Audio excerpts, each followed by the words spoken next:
Hi, everybody. I'm Justine Froelker, and I guide teams and leaders to help their culture move from just surviving to thriving. Because people problems don't have to crush everything. And it's Courage Tuesday. And here I am recording a video for you on Wednesday. I had a schedule. And I'm just going to walk out the work. Because if you watched last week's Courage Tuesday, you know that I was in a rough spot. I didn't really know if I was going to do another Courage Tuesday. And so then after I recorded that, I had to edit it along with a video sales letter that I had recorded to amp up some marketing. And I hate editing videos. Riverside makes it pretty easy, and yet I loathe it, and it's painful for me, and I'm not good at it. And I do have a team that does the podcast for me, and it costs a lot of money. So, and we don't have a lot of that right now. And so, anyways, then, I figured that out, although I could not get the VSL finished because I couldn't even get it to edit my last name. It would not work. So, like, Courage Tuesday went out with the wrong spelling of Froelker, which this probably will too. And so then, I did lunch. I tried to take care of the dogs, except the dogs were having a rough day also. Like, literally my morning that day started off with literal shit. And I'm trying not to cuss a lot anymore, except I'm not having a good season. And so, like, it's been coming out. And frankly, when you start your morning with rolling your foot over like hard, a nice little turd from a 7-pound dog, you probably should know that your day is going to be shit, literal and every other way. The puppies just really struggled. There's a lot of poop accidents. And so that did not help. And then I attempted to do Facebook ads again for like the third or fourth time. I had committed to Chad that I would only try for an hour. And if after an hour I wasn't getting anywhere, I would walk away from it. And I did. I maintained that, except it was the most frustrating hour. Like, even Chat and Claude could not figure out why I was getting so many glitches and why the process was so frustrating for me and why it wasn't working. And so, like, I eventually had to give that up. And it ended up with me like yelling. I yelled at the dogs when they pooped in the house again. And then, like, now, like, gloves are freaking off. My brain is freaking the F out. It's feeling super unsafe and vulnerable. And we're in a spiritual war, and the enemy, he's got a bag of tricks. I know my bag of tricks. For me, he messes with food. He brings water into my life in not a good way, especially mold. He will affect my sleep, and he will really go for the jugular through technology that's directly tied to my gifting and purpose to then make me, no, he doesn't make me do anything. To then, it leads me to struggle. I'm very conscious about words. I hope you've noticed that at this point. With like probably one of the greatest wounds of my life. And so, like, I lost it, and the dogs got the brunt of it. And so then it becomes this, like, this is how the brain works. Your brain is wired for safety and comfort, and not the good safety and comfort, like the safety and comfort of like freaking fight, flight, freeze, or fawn your ass away from the saber-toothed tiger. Except my saber-toothed tiger on Tuesday last week was Riverside and editing videos, trying to deal with Facebook ads, and then just like in all actuality, and my best friend had to remind me of this, I'm not getting to work in my genius right now. Like, I'm not teaching a lot. I'm not speaking a lot right now. And so, which means, and there's not a lot at Monarch Meadows that I can help with, or at our new house. Like, our new house has mold, so I can't really be there. Monarch Meadows is like, I can weed, I can clean up after contractors, but like, that's really it. Like, there's not a lot for me to help with to get us to the finish line right now. And so, like, my best place of service is in service of my home, like making sure that everything's taken care of at our current home, that the dogs are taken care of, that dishes are done and meals are cooked, and that I have dinner ready for Chad. And like, it's not, as my best friend reminded me, like, it is not my genius. Like, and she reminded me that, like, when she was a stay-at-home mom, she was not a very good mom, because what happens is that I yell at the dogs and then I beat myself up And then the story that comes in, because it is a story that has worked deep grooves into my brain from one of the toughest seasons of my life. You would have been a terrible mom. That's why you didn't get to have kids. Like, you can't even train and be kind to these four adorable dogs who love you with everything. You would have fucked up your kids so bad. And then if he really wants to go for it, like, it's because you weren't a Christian, you didn't pray hard enough, you're not good enough. Like, you literally can't be fruitful and multiply. So there's a lot. There's like some rage crying. There's like just some like weeping, which I literally just read a book about weeping. And like, so that probably played. And anyways, it was not good. And then when Chad gets home from working very hard on Parker House, tearing up carpets all day, um, like I'm not in a great place, and he tries to be helpful in the way that he's helpful, in the way that he loves me well, and in who what his genius is and his values, which I love so very much, except I couldn't receive it. And so then I was like, I had to say, like, I need you to stop talking before like I yell at you, like, please stop talking. Why am I vulnerably telling you all of this? Because the old beliefs and pains that are like scarred on us. Like every day I do the work to make sure that they're not gaping open wounds.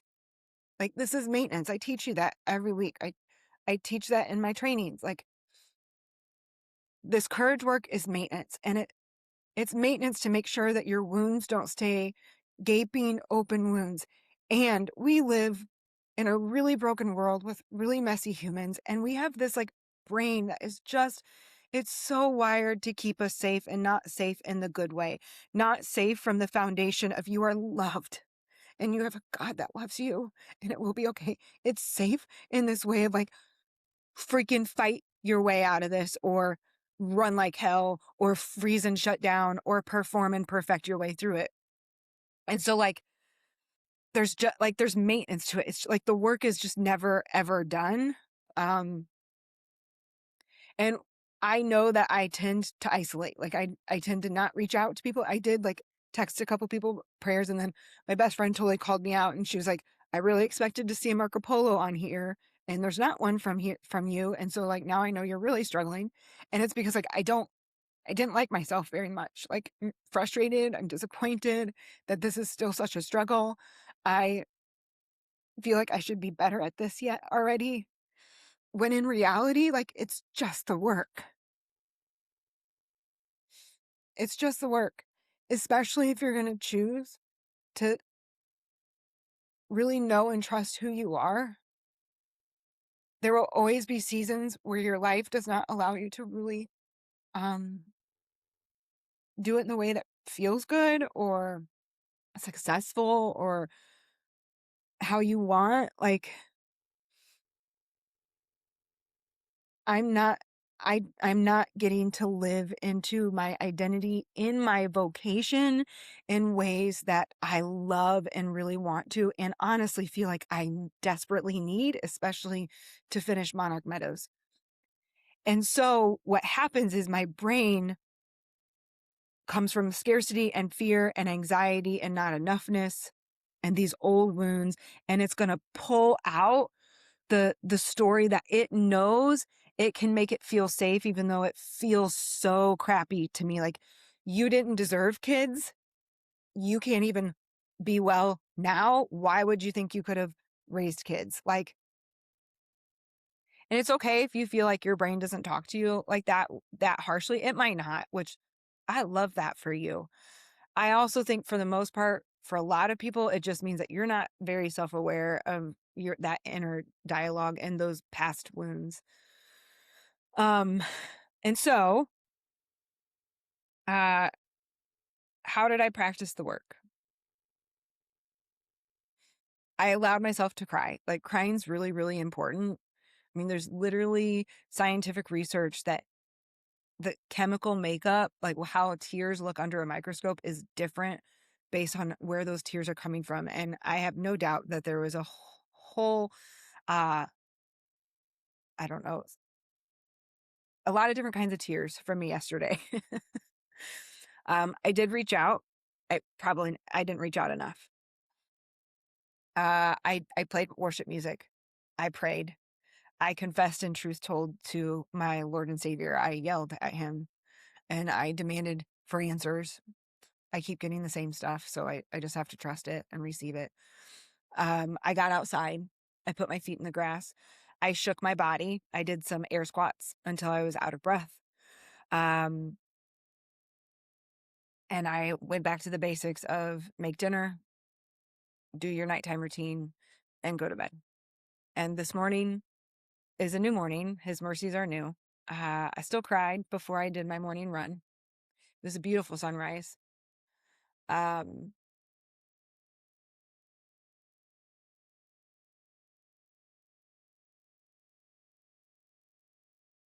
and I will keep putting one foot in front of the other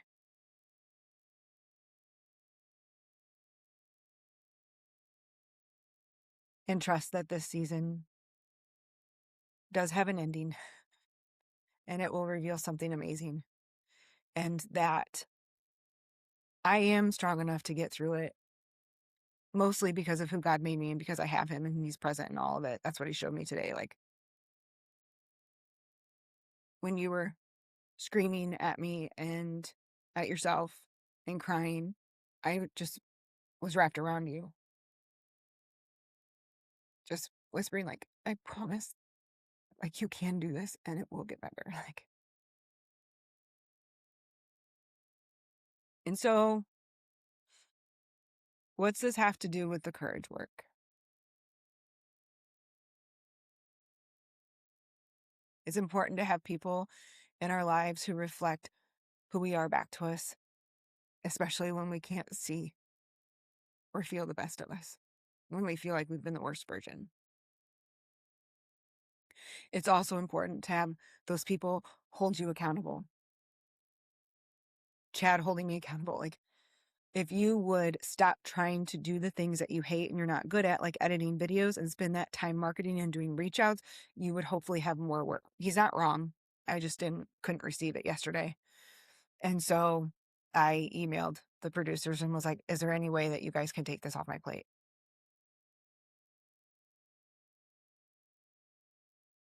You have to move your body. You have to move it. You have to move it. Heel drops, side swings, shaking, walking outside, putting your feet in the grass, deep breathing, all of that. You have to do it.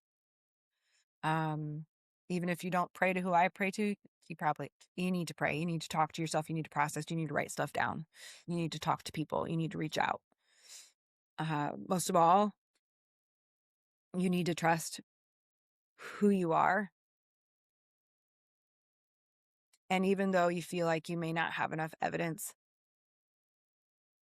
to keep going, you choose to look for the evidence that is there, the stuff that is working, the people, the chances, the glimmers. You you choose to seek those out.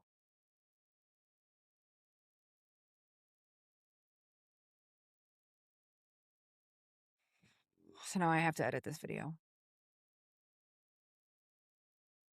Okay. I might see you next week. Maybe if I just tell you that I might not do these, that will actually help my view count. I don't know, probably not. All right. Oh, also on top of it, Winston needs me to let you know that after like the crappy day of being a terrible mom, uh, he is my Velcro dog. And so like I went into the guest bedroom to get a book to add to my like because I needed a new book to read at night. And he followed me in there, but I didn't know that. And so I locked him in there. And we were sitting down at dinner and we heard him, but it sounded like the sound of him like doing the zoomies on our bed by himself because he likes to do that during dinner. Sometimes he'll just like, especially if it's sheet day, which it was sheet day. And like, so he was like, he made that noise and we were like, oh, he's doing the zoomies. And like the little puppies went in to go play with him because they love playing with him, even though he doesn't love playing with them yet. And so I was like trying to like be all stealth to try to get like evidence that this was happening. And I was like, he's not in the bedroom. So then the panic started like, where's Winston? We're calling his name. He's not making any noises. We're opening every door. We're yelling for him. And then I opened the guest bedroom and he's there. He was in there for 30 minutes. I mean, I accept responsibility. I didn't notice that Winston was not with us for 30 minutes. Now, granted, he's usually sitting on the couch by himself. Also, he didn't tell me he was in there, so he didn't help himself either. All that to say is, well, another Little Winston book is coming out. God willing, in just a couple weeks. Little Winston and His Big Bark. And it's my favorite one in the series so far.